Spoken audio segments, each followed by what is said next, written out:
Good morning, plus one students. We were discussing basic concepts of chemistry. In today's lecture, I will discuss with you how to calculate empirical formula and molecular formula. Suppose the question is like this: an organic substance containing carbon, hydrogen, and oxygen gave the following percentage composition. Carbon की percentage, hydrogen की and oxygen की percentage दी हुई है. तो यहाँ तो आपको molecular mass given होगा या वेपर डेंसिटी. अब जैसे इस पे वेपर डेंसिटी है 59, calculate the molecular formula. So how you will calculate? A little bit of this you know already in 9th standard, but now the questions are somewhat typical. So first of all you will make a table. Element, name, carbon, hydrogen, oxygen, symbol, then percentage. In some of the molecules, oxygen percentage is not given. Then what you will do? Carbon hydrogen को add करके 100 में से minus कर लेना, oxygen की automatically आ जाएगी. अब तो तीनों की दी हुई है, तो इसके atomic masses, mind it, atomic mass लेना है, एटॉमिक नंबर नहीं लेना. नंबर ऑफ स्टूडेंट जो है एटॉमिक नंबर ले लेते हैं. तो एटॉमिक मास ले लिया, फिर उसके बाद हम नंबर ऑफ मोल्स कैलकुलेट करेंगे. तो इसमें भी स्टूडेंट क्या मिस्टेक करता है, एटॉमिक मास को ऊपर रखता है. No, you will divide percentage by atomic mass. तो कोशिश करो कि 3 डेसिमल प्लेस तक आप इसको कैलकुलेट किया करो.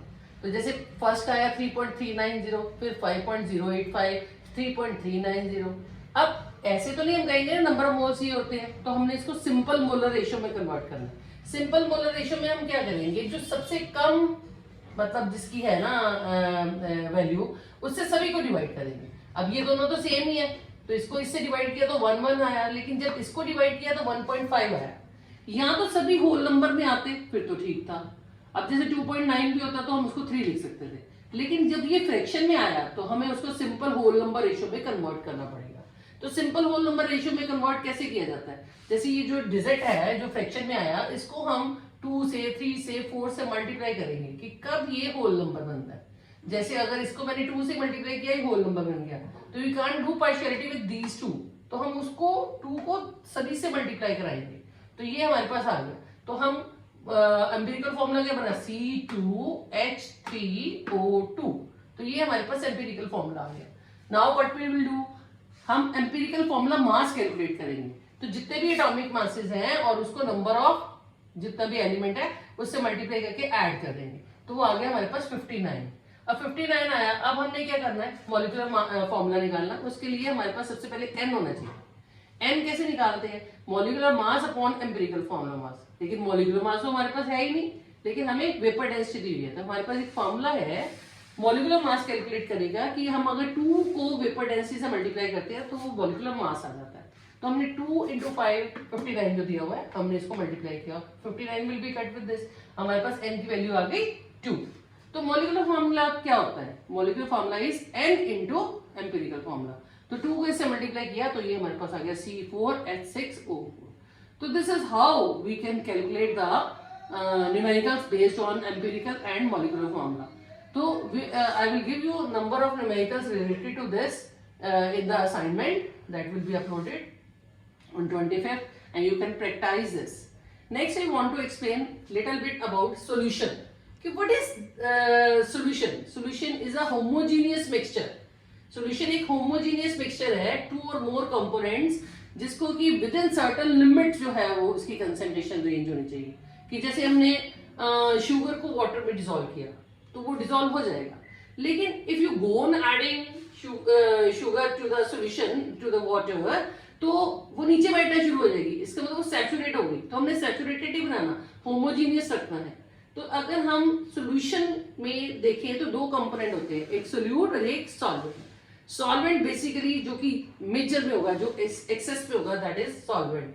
तो उसको जनरली हम 1 लेते हैं या A लेते हैं, और जो सोल्यूट है दैट इज बीइंग एडेड उसको हम 2 लेते हैं या B लेते हैं.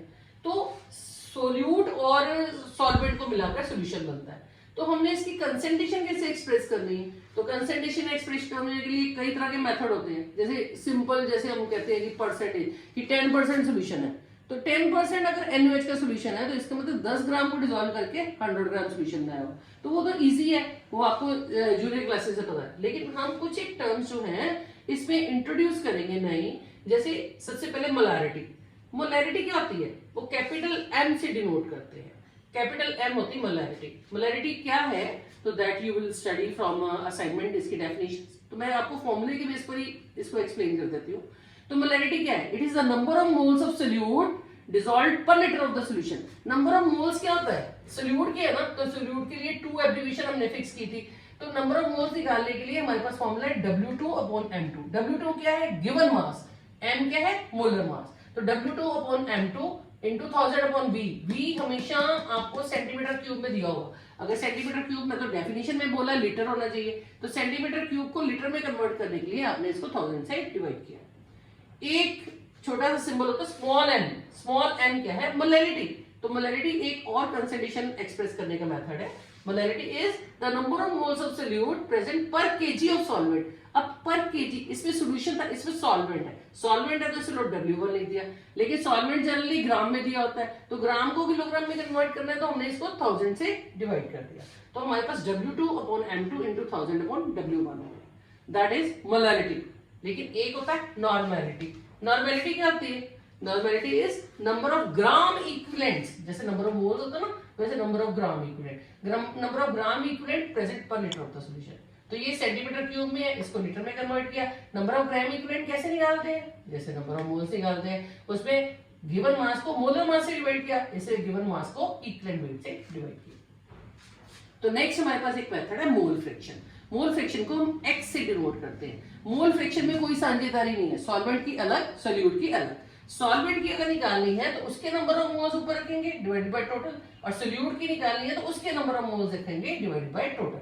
लेकिन आपको एक माइंड में रखना है, चाहे 2 कंपोनेंट है चाहे 10 कंपोनेंट है, सॉल्यूशन तभी सक्सेसफुल होगा अगर उनका सम टोटल जो है वो यूनिटी होगा। जैसे अगर सपोज करो आपको एग्जाम में क्वेश्चन पूछा जाता है कि what is the sum total of mole fraction of 2 component system, तो you will say x1 + x2 = 1। लेकिन अगर 3 कंपोनेंट पूछ लिया तो कुछ और नहीं आना 1 ही है, तो you can say x1 + x2 + x3 = 1। तो that's all for your lecture. So you will solve the assignment, and that's all for your basic concepts of chemistry.